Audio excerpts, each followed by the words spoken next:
ಹಾಸನದಲ್ಲಿ ಸ್ವರೂಪ್ ಗೆಲುವಿಗಾಗಿ ರೇವಣ್ಣ ಫ್ಯಾಮಿಲಿ ಅಖಾಡಕ್ಕಿಳಿದು ಭರ್ಜರಿ ಮತಬೇಟೆ ನಡೆಸ್ತಾ ಇದೆ. ಸ್ವರೂಪರ ಭವಾನಿ ರೇವಣ್ಣ ಪ್ರಚಾರ ಮಾಡ್ತಾ ಇದ್ದು ಸ್ವರೂಪ್ನನ್ನ ಗೆಲ್ಲಿಸೋ ಪಣ ತೊಟ್ಟಿದ್ದಾರೆ. ಇದೇ ವೇಳೆ ಬಿಜೆಪಿ ಶಾಸಕ ಪ್ರೀತಂ ಗೌಡ ವಿರುದ್ಧ ಭವಾನಿ ರೇವಣ್ಣ ವಾಗ್ದಾಳಿ ನಡೆಸಿದ್ದಾರೆ. ಜೆಡಿಎಸ್ಗೆ ವೋಟ್ ಹಾಕಬೇಕು ಅಂದಾಗ ಒಂದು ಉತ್ತರ ಸಿಗುತ್ತೆ, ಇಲ್ಲಿ ಅಭಿವೃದ್ಧಿ ಅಂತ ಆಗಿದ್ರೆ ಅದು ಜೆಡಿಎಸ್ನವರ ಕಾಲದಲ್ಲಿ ಅಂತ ಉತ್ತರ ಸಿಗುತ್ತೆ. ದುರಹಂಕಾರಿ ಶಾಸಕನನ್ನ ಆಚೆ ಹಾಕೋದಿಕ್ಕೆ ಸ್ವರೂಪ್ಗೆ ವೋಟ್ ಹಾಕಬೇಕು. ಇವತ್ತು ನನ್ನ ಮಗ ಸ್ವರೂಪ್ ದೇವೇಗೌಡರು ಆಶೀರ್ವಾದ ಮಾಡಿ ಕಳುಹಿಸಿರೋನು ಸ್ವರೂಪ್. ಇಂತಹ ಸ್ವರೂಪ್ಗೆ ನೀವು ವೋಟ್ ಕೊಡಿ ಅಂತ ಸ್ವರೂಪರ ಬ್ಯಾಟಿಂಗ್ ಬೀಸಿದ್ದಾರೆ.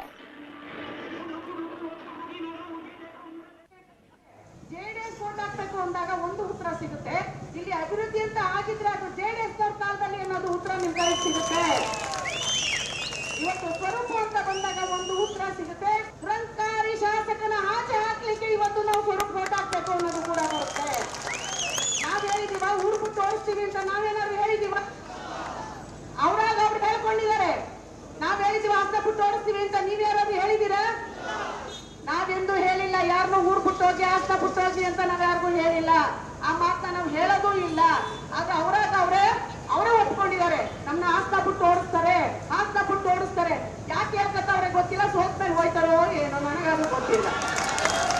ಇವತ್ತು ಹಾಸನಕ್ಕೆ ಹಿಂದೆ ಹೋದ್ರೆ ತಿಳ್ಕಳಿ ಆಲೂರು, ಮುಂದೆ ಹೋದ್ರೆ ಬೆಂಗಳೂರು, ಎರಡು ಕಡೆ ಅವ್ರಿಗೆ ಅವಕಾಶ ಇದೆ. ಹಿಂದೆ ಕಾರ ಹೋಗ್ಲಿ, ಮುಂದಕ್ಕಾರ ಹೋಗ್ಲಿ, ಅದ್ರ ಬಗ್ಗೆ ನಾವು ಚಿಂತೆ ಮಾಡೋದು ಬೇಡ. ಆದ್ರೆ ನಾನು ಯಾರು 25 ಜನ ಕರ್ನಾಟಕ ವಿಧಾನಸಭಾ ಚುನಾವಣೆಗೆ ರಾಜ್ಯ ಚುನಾವಣಾ ಆಯೋಗ ಸಕಲ ಸಿದ್ಧತೆಯನ್ನ ಮಾಡಿಕೊಂಡಿದೆ. ಈ ಕುರಿತು ಸುದ್ದಿಗೋಷ್ಠಿ ನಡೆಸಿ ರಾಜ್ಯ ಮುಖ್ಯ ಚುನಾವಣಾಧಿಕಾರಿ ಮನೋಜ್ ಕುಮಾರ್ ಮೀನಾ ಮಾಹಿತಿ ಕೊಟ್ಟರು. ರಾಜ್ಯದಲ್ಲಿ ಒಟ್ಟು 5,30,30,566 ಮತದಾರರಿದ್ದಾರೆ. ಪುರುಷರು 2 ಕೋಟಿ ಆದರೆ 66,82,156 ಮತದಾರರು ಇದ್ದಾರೆ. ಮಹಿಳೆಯರು 2,63,98,583 ಮತದಾರರಿದ್ದಾರೆ. ಇತರೆ ಮತದಾರರ ಸಂಖ್ಯೆ 4,927. ಈ ಸಲ ಒಟ್ಟು 16,04,285 ಹೊಸ ಮತದಾರರು ಸೇರ್ಪಡೆ ಆಗಿದ್ದಾರೆ ಅನ್ನುವ ಮಾಹಿತಿಯನ್ನ ನೀಡಿದ್ದಾರೆ.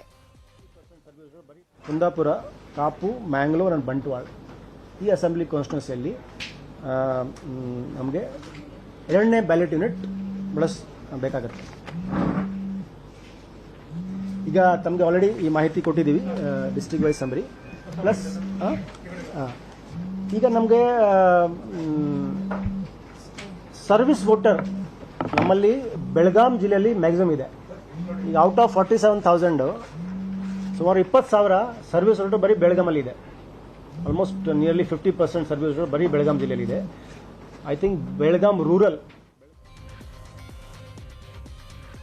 ಛತ್ತೀಸ್ಗಢದಲ್ಲಿ ಮತ್ತೆ ನಕ್ಸಲರು ಅಟ್ಟಹಾಸ ಮೆರೆದಿದ್ದಾರೆ. ಚಾಲಕ ಹಾಗೂ 10 ಪೊಲೀಸ್ ಸಿಬ್ಬಂದಿ ಸೇರಿ 11 ಯೋಧರು ಹುತಾತ್ಮರಾದ ಘಟನೆ ದಾಂತೆವಾಡದಲ್ಲಿ ನಡೆದಿದೆ. ಯೋಧರು ಸಂಚರಿಸ್ತಾ ಇದ್ದ ವಾಹನವನ್ನು ನಕ್ಸಲರು ಐಇಡಿಯಿಂದ ದಾಳಿ ನಡೆಸಿ ಸ್ಫೋಟಿಸಿದ್ದಾರೆ. ಇದರ ಪರಿಣಾಮವಾಗಿ 10 ಭದ್ರತಾ ಸಿಬ್ಬಂದಿ ಮತ್ತು ಚಾಲಕ ಮೃತಪಟ್ಟಿದ್ದಾರೆ. ಘಟನೆಗೆ ಸಂಬಂಧಪಟ್ಟಂತೆ ಸ್ಥಳಕ್ಕೆ ನಕ್ಸಲ್ ನಿಗ್ರಹ ದಳ ಭೇಟಿ ಕೊಟ್ಟಿದ್ದು ಪರಿಶೀಲನೆ ನಡೆಸಿದೆ.